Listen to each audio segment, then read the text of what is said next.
Thanks for having us, guys. It's great to be with y'all. Every year when I'm lucky enough to be invited, I always look forward to talking with you guys. I want to do a little bit different this year. We do a lot of discussions in the past, and we have a lot today about how to build it correctly. What I put together, I've got a presentation that's deck inspection. And so what I want to do is take half of that presentation and talk about inspecting existing decks. And I want to show you guys a few areas on the existing decks of what to look for and how to point it out to a homeowner and say, this is why you need to hire us to replace the whole damn thing. All right? So I hope that what I can show you through here is just a couple of tips to help grow your numbers. So the first thing is, we always want, and this is just a building idea and topic just in general for everything, we want to create a continuous load path. So no matter what happens to the deck, no matter where I am or what happens, that is resisted somewhere in the foundation, right? So I got to take whatever happens anywhere and send it down to concrete.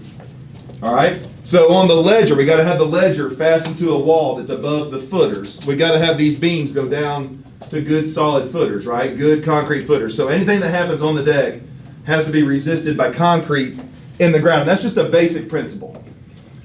Where we're going to find opportunity is at every single connection from my feet to the concrete, right? So every single point where wood touches wood or anything happens, there's an opportunity there for us to make it better or to inspect it and make sure it's working for them. So a couple of things, we talked about, Chris held up our code book. This is the only rules for Georgia. We used to have a deck amendment that looks something like this. You guys have seen this before.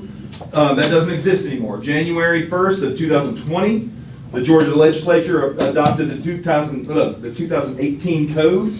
And this is the only rules we have to govern decks now. So if it's not in here, it doesn't happen. What this is an additional little thing, I believe is on your iPads. This is an interpretation of the code. So this is put out by the American Wood Council. It's a free PDF. This says, all right, I'm not a lawyer. I have no idea what this says. What do I actually do?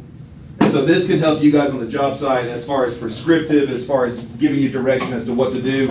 If you do it this way, it'll meet those requirements, is the idea. Okay? So a couple of the governing documents there. And then another principle, right? If we see an unsafe deck, right, we've been hired to come out there and assess it and take a look at it, and we find something that we really don't think is going to be kosher, then we need to red tag it, okay? If I've come out there and seen your deck as a product expert or as a hired contractor, I say, oh, you should be fine, and then we aren't fine, there's a little bit of liability there. We want to avoid that. So if we see any kind of unsafe condition, we want to make sure and red tag it, put caution tape up, do something so that we're not on that deck until it can be repaired and brought up to the code standards. Because, all right, there's no grandfathering of safety. Okay, we don't want to ever imagine that just because it's been there for 20 years, it's okay for the next 3 weeks until I can get back to it. Right? So we don't want to ever say that we're going to grandfather something into being safe. The current building codes apply to all structures. Doesn't matter when they've been built. Doesn't matter. So the current building codes apply to all structures. Okay? What's funny about that statement is you'll say, well, what about my little tiny house or my shed in the backyard? Well, a tornado doesn't care. It's going to pick that thing up and throw it just like it would the roof on your main house, right? So the building code applies to all structures, no matter when they've been built or what they are as we go along. So get into current existing decks. There's 5 things to look forward to, okay? 5 things. We want to make sure we have the right connections. We want to make sure they're tight, okay? We want to make sure there's no corrosion, no wood decay, and no splitting on the wood. I can email this to you if you like. All right. I will. Thank you. You got it. So improper connections. Again, there's no grandfathering of safety, so you want to make sure when we come up on something like this, okay? Oh, it's perfect, right? It looks great. They've got one nail hit at an angle holding that beam to that post. Good. And they got one nail trying to hold that post down to a little concrete paper. The nail can't go to the concrete. Well, it don't matter. It's only a foot off the ground, right? I mean, nobody's really gonna get hurt when this thing falls, right? They're using 2 3/8 nails. So it's And then, I mean, you know, what's holding the deck to the beam? Right? The weight. Okay. Balancing act. So I gotta get this fixed in my yard. You know, this is a picture of my deck. I'm just kidding. It's not that bad. It is, but it's not that bad. My deck was built in '95 and the code has changed a lot since then. But yeah, so we wanna make sure and look for improper connections. Okay, going back to our idea of a continuous load path, we wanna make sure that whatever happens on the deck, right, is transferred to this floor joist, is transferred to this beam, is transferred down the post to that concrete. See? So there's several links in the chain there. Where is this thing going to fail? Look at this picture. Where is this going to fail? So if I get, it's graduation season, right? What if I get my kids and all their friends out on my deck? I just had somebody come and restain it. I did all the landscaping. It looks beautiful. I want to get a picture of my kid and all their high school friends before they scatter off and go to college, right? What's going to happen when I get 20 kids on this deck and then they say, oh, let's take a picture where we're all jumping? Okay? That can happen, right? That's not an unreasonable scenario, right? Where is this system going to fail? Well, I mean, just this one picture, I got 5 opportunities, right? There's several places this could mess up. So we need to bring that to the attention of our homeowner. I don't want to scare them, but I want to scare them maybe just a little bit, okay? So we also want to look at loose connections. How many of you guys have gotten to the top of a set of stairs and you can see daylight through the bottom? That's when I very gingerly back down off the stairs. How many of y'all have seen the stairs pulling away? How many of y'all have seen the band pulling away? Almost every day. Right? Almost every day on deck, right? Nails do nothing against withdrawal. The whole reason I have a job is because nails are terrible. Okay? That's the whole reason Simpson exists. Just straight up nailing something is never going to be good enough. Okay? Like Steve talked about, it's still wood, guys. It's going to expand and contract. It's going to get cold. It's going to get hot.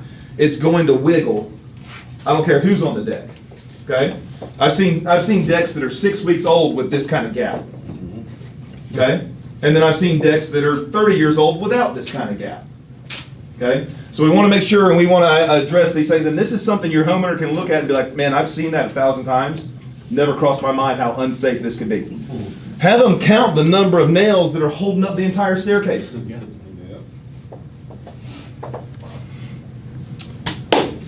Corrosion is really important. I'm ashamed to admit, and I know why, it's not my fault. There's an entire section of our state that will use regular interior joist hangers outside on their treated lumber. It's a price thing. There are markets that are even more price sensitive than Georgia or than Atlanta. Yeah, I know, it's a price thing. I keep showing them these pictures and keep saying, hey, Mr. Building Official, hey, Mr. Lumberyard, hey, Mr. Contractor, this will happen to your deck. Well, hadn't had one fail on me yet. Okay, buddy. You know, keep building your 401k. Keep creating more money for that person to sue you and take away when it does finally fail, right? Okay, if all you do is kick it down the road, there's just more you get to lose later. So anyway, we want to talk about corrosion, making sure to use the right materials. You guys ever done decks and stuff around pools? Maybe? Yeah. Maybe a little bit. Have you ever done decks or docks or stuff that are on the water? Okay? There's specific things we need to keep in mind when we are on or around or directly around water because it will absolutely rust things out. Okay? These are actually exterior galvanized hangers that were on a dock directly above the water. They're exterior galvanized. They're hot dip galvanized. But it was 8 inches above the water line. Okay? So when we get real close to water, especially pools, we do want to have a stainless steel conversation. We actually just had a conversation about that a couple weeks ago. We do absolutely want to have a stainless steel conversation. And here's how the conversation goes. Hey man, we can use the standard stuff and I'll be right back here in 3 years to replace it. Or we can get stainless steel and I'll be back in 20 years to replace it. And that conversation gets real short real quick, right? So we want to have that conversation. We want to make sure we're using, number one, hot dip galvanized for exterior or anything that touches treated lumber. Okay? And then number two, if we're on or around water, let's have that stainless steel conversation. Okay? It is about 5 times more expensive for the hardware. The wood's a little bit more expensive when you talk about ground contact and extra treatments, but it will absolutely last a lot longer. It's the same conversation you guys have selling composite boards over treated pine. It's the exact same idea, the exact same concept, okay? Number 4, we're gonna talk about decay. This is why we use post bases. This is why we do not bury a post, okay? The water will absolutely destroy even ground contact lumber, okay? Absolutely will. My dad's, bless his heart, he's 60 something, and he used to build houses when I was this big, and so he'll bury every single post, and he thinks that putting roofing tar on the bottom of the post will help. I'm like, you're just delaying the inevitable. It is going to happen. So water, water is impossible to stop. Okay, here's a fun fact. If you haven't learned anything, this is a fun fact. When we measure the strength of wood, okay, we do it at a certain moisture level, okay, or what we call like absolute gravity. We measure the strength of your standard species of wood at a certain moisture level because they have water in them. If that wood fluctuates or loses just 5% of the water, you cannot detect it with your hands or your eyes or licking it. You can't feel 5% of the water leave. You have to do it with a microscope. You will lose 47% of the strength of that wood. So this morning it rained here in Georgia, right? Tomorrow when my wood dries out, it's not going to be the same strength that it was yesterday. Okay? So when we talk about code minimums, why do I have to build this thing so bomb-proof? This is why. The wood sucks. And we have to do better with the hardware and the design and the construction methods and materials to make sure that we can still have the same strength in our deck no matter what the wood's doing. Okay? So, as wood just ages, it gets a lot weaker. You guys have seen this, right? As wood ages, it gets weaker. Scientifically, it loses almost half its strength right off the bat, as soon as you get it out in the field. Wow. Okay? So that's why our code standards are so high.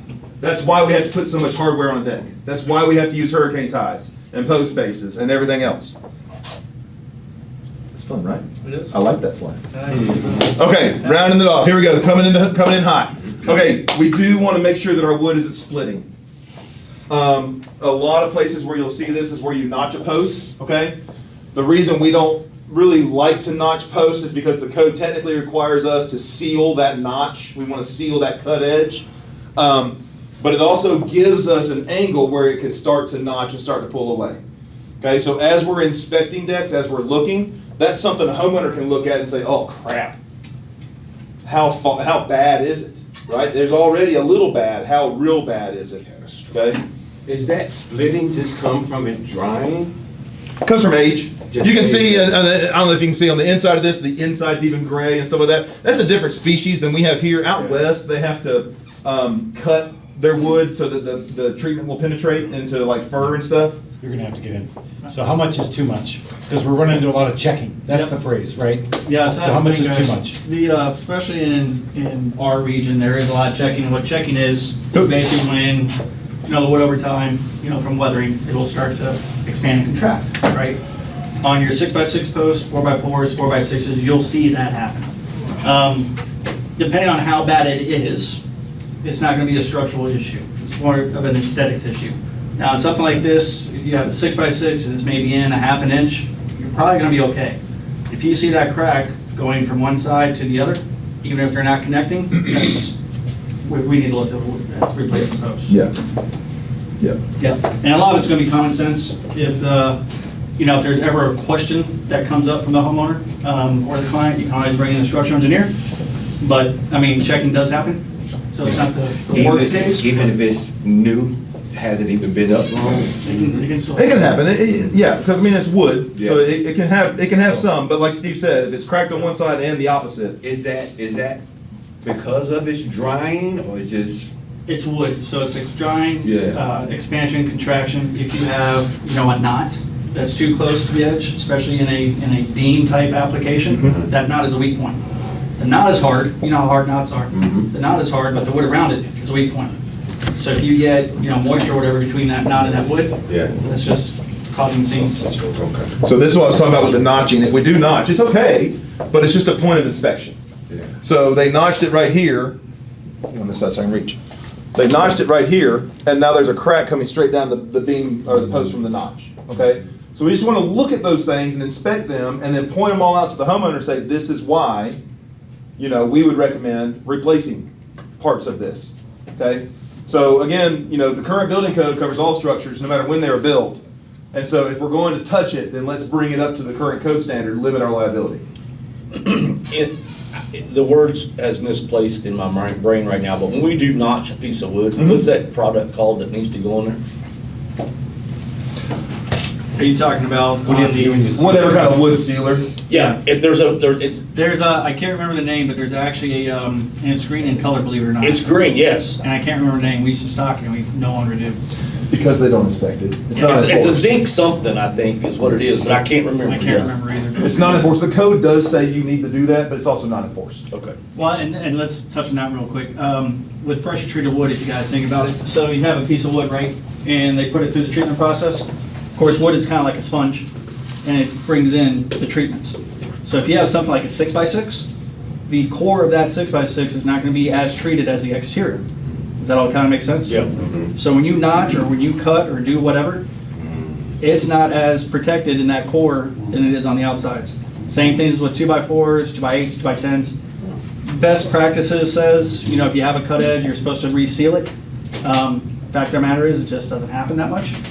So nobody's really doing it. Adding on I didn't extra think cost. about just cutting a 2x4, I was thinking post only, but that, It's exactly, everything. anytime you cut an angle or anything on it, yeah. Yeah, it's everything. And code says, and then, but the rules are only as good as they're enforced, right? Yeah. You can have a speed limit, but if nobody's there checking with radar, how fast you gonna go? Plus, when I started, it was arsenic, and now you can't get that stuff. Because you say it bothers a few kids. I'm like, do I want to kill a few kids? I want to keep my wood. Yeah. Yeah. I mean, solid deck stain would probably be good. Yeah. As just a thing, but then you get on color.